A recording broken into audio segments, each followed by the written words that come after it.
তো আজ রবিবার, একটু সকাল সকাল উঠে পড়েছি, কারণ আমরা আজকে একটু বেরোবো। আর ওই দেখুন আমাদের ঘর, আমি যাচ্ছি একটুখানি ওই বাড়িতে, আমাদের বাগান বাড়ি যেটা, সেখানে যাচ্ছি।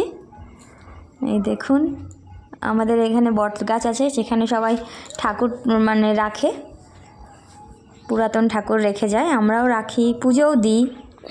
আর আপনাদের একটা স্পেশাল গাছ দেখানোর জন্য এখানে এসেছি। বলুন তো এই যে গাছটা দেখাচ্ছে এটা কী গাছ? হ্যাঁ, এটি একটি কদবেল গাছ। এটা আমাদের পাড়ায়, আমাদের বাড়িতেই শুধু আছে এই কদবেল গাছ। মানে ভীষণ ভালো এই গাছের কদবেল খেতে। ঠিক আছে, ভাবলাম আপনাদেরকে আমাদের বাগানটা ঘুরিয়ে দেখাই। কিছুই নেই, কলা গাছ, তারপর নারকেল গাছ, এ সমস্ত টুকিটাকি গাছ আছে। আর ওই দেখুন আমাদের বাড়ি। তো আজকে একটু মানে যা হোক কিছু রান্না করে চলে আসবো, বেরোবো আমি আর ওর পাপা, একটু সরস্বতী পুজোর শাড়ি আনতে যাব মেয়ের জন্য। ভাবলাম আজকে মানে যা হোক কিছু রান্না করেই চলে যাই। সেই জন্য ফুলকপি আমাদের গাছ আছে, আপনাদের আগেও দেখিয়েছি, কয়েকটা ফুলকপি গাছ পোতা হয়েছিল। তো পাপা আজকে একটা ফুলকপি তুলে দেবে, সেটাই রান্না করব। দেখুন ফুলকপিগুলো কত বড় বড় হয়ে গেছে আমাদের গাছের ফুলকপি। আমার তো মানে এত ভালো লাগে দেখতে। এই প্রথম আমাদের বাড়িতে ফুলকপি গাছ হলো, আর কত বড় বড় ফুলকপিগুলো হয়েছে, জাস্ট দেখুন সাইজটা, এত বড় সাইজ।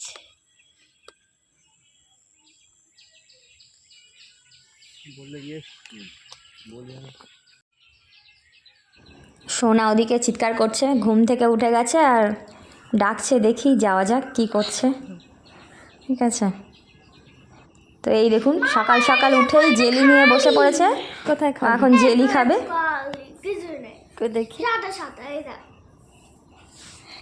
এই তো ভর্তি আছে, দেখো দেখো। তো এরপর আমরা বেরিয়ে গেছিলাম, ও বাড়িতেই ছিল। আর যখন ফিরলাম তখন বেলা 1-1:30 বাজে। আর দেখুন ওর যা সাইকেলে করে এ মাথা ও মাথা ঘুরে বেড়াচ্ছে রাস্তার। ওর গাড়ি চড়তে ভালো লাগে না, ওর সময় পেলেই ওর যার গাড়িতে উঠে বসবে। ঠিক আছে, এরপর আমি কিছুটা রান্না করে গেছিলাম, আর আসার সময় একটু মাছ একটু মাংস এনেছিলাম। তো পাবদা মাছের ঝাল আর একটু মাংস কষা করে নিয়েছিলাম, চিকেন কষা।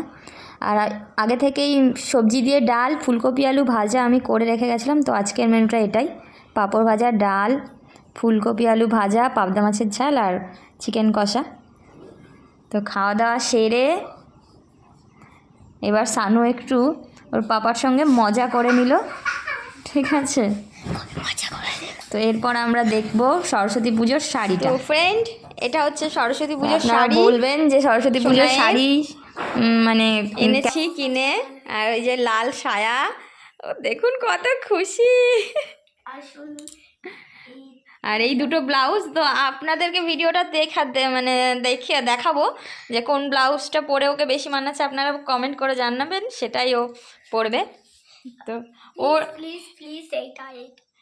ওর এটা পছন্দ, সেই জন্য বলছে প্লিজ প্লিজ এটা কমেন্ট করে জানাবেন যে এটা পরবো, এটা ওর পছন্দ।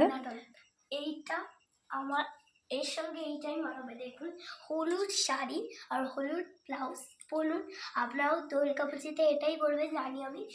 এই লাল, তুমি বেশি কথা বলো না সোনা, গলা বসে আছে, কথা বলো না, আরো গলা বসে যাবে। এটা ভালো না, আপনারা এইটাই করবেন। দিস ওয়ান বলছে, দিস ওয়ান। ওকে, তো সরস্বতী পুজোতে আপনাদেরকে লুকটা দেখাবো। আমাদের বাড়িতে পুজো আছে আর সোনাই শাড়ি পরবে। আমি তো অন্যান্য বছর ওকে ওড়না পরিয়ে কাটিয়ে দিই, এবছর শাড়ি পরবে। দেখি, তো দেখুন ও লাল ব্লাউজটা পরেছে প্যান্টের উপরে। একটুখানি দেখলাম যে কতটা মারতে টারতে হবে, ওই জন্য একটু পরিয়ে নিলাম। ব্লাউজগুলো আমার খুব পছন্দ হয়েছে, খুব খুব সুন্দর। এবার দেখুন ইয়েলোটা, তো বলুন বন্ধুরা যে ওকে কোনটা বেশি বেটার লাগছে পরে। ওর তো ইয়েলোটা বেশি পছন্দ, আপনারা জানেন। তো এরপর আমরা শুতে চলে যাব রাত্রে।